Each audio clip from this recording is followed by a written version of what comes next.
آج میں آپ کو سناؤں گی چھوٹی پری اور خوشیوں کے پیڑ کے عنوان پہ ایک مزیدار سی کہانی۔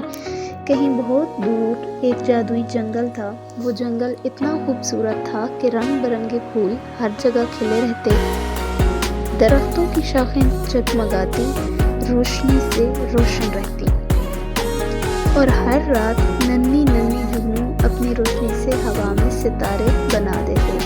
اسی جنگل میں رہتی تھی ایک ننھی سی خوبصورت اور نیک دل پری جس کا نام تھا چھوٹی پری۔ چھوٹی پری ہر صبح جگمگاتے جنگل میں رنگ برنگے پھولوں کے درمیان اڑی رہتی تھی۔ اس کے شفاف پروں سے روشنی پھوٹتی اور جہاں سے گزرتی وہاں پھولوں کی خوشبو اور جگنو ساتھ ساتھ اڑنے لگتے۔ سب جانور اسے بہت چاہتے تھے کیونکہ وہ جنگل میں خوشی بانٹتی تھی۔ ایک دن جنگل کے بیچوں بیچ ایک درخت اگ گیا، اور جو عام درخت نہیں تھا، یہ تھا خوشیوں کا پیڑ۔ اس پر لگے رنگین جگمگاتے پھل ہر اس شخص کی خواہش پوری کرتے جو سچے دل سے دعا کرے۔ بچے، جانور، پرندے سب اس درخت کے گرد جمع ہو جاتے، ہنستے کھیلتے اور رنگین روشنیوں میں نہا جاتے۔ پیڑ سے خوشبو آتی اور جب ہوا چلتی تو رنگ برنگے پھل جھوم کر گنگناتے، مگر خوشیوں کے دشمن بھی کہاں چپ بیٹھتے۔ ایک دن جنگل میں آیا جادوگر۔ اس کے دل میں خوشی کے لیے کوئی جگہ نہ تھی۔ وہ چاہتا تھا کہ جنگل ویران ہو جائے اور ہر طرف اداسی چھا جائے۔ جادوگر نے کالا چوغا پہنا، ہاتھ میں سیاہ جادو کی چھڑی لی اور خوشیوں کے پیڑ کی روشنی چھیننے لگا۔ پیڑ کے پھل مدھم ہونے لگے، جنگل سونا ہو گیا، بچے رونے لگے اور جانور درختوں کے پیچھے چھپ گئے۔ چھوٹی پری نے یہ سب دیکھا تو اس کا دل بھر آیا۔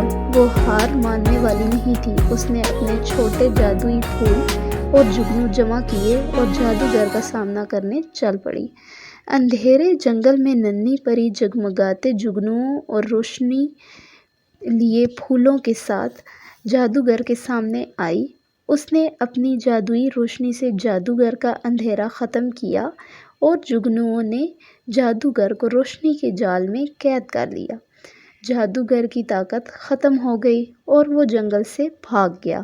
جنگل میں روشنی لوٹ آئی، بچے پھر سے کھیلنے لگے، پرندے گنگنانے لگے اور خوشیوں کا پیڑ پہلے سے بھی زیادہ جگمگانے لگا۔ جنگل کے ہر کونے میں قہقہے گونجنے لگے۔ چھوٹی پری سب کی ہیرو بن گئی۔